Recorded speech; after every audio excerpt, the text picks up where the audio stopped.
Good day guys, welcome to the Best Online Tutorials channel.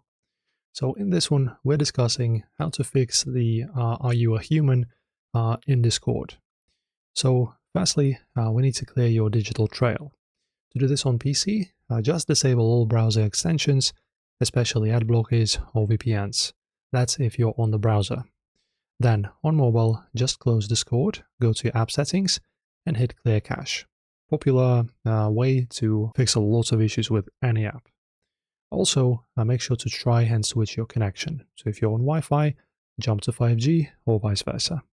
So if your IP address has been graylisted by the capture provider, that is a fresh way to reset it. Then if the loop persists, stop trying to log in the old way. I'll go to the Discord login screen. Let me go to Discord.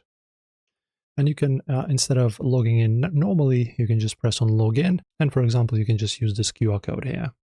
And just open the Discord app on your phone and just scan it. And if you're being asked for age assurance, don't fight it. So the mid-2026 update requires a face scan for certain accounts. And now you should be back in the mix. Hopefully we assisted you with this tutorial. Also a funny comment in here in the Discord, just become a human, guys. So hopefully we help you out. If we did, like and subscribe. See you in the next one.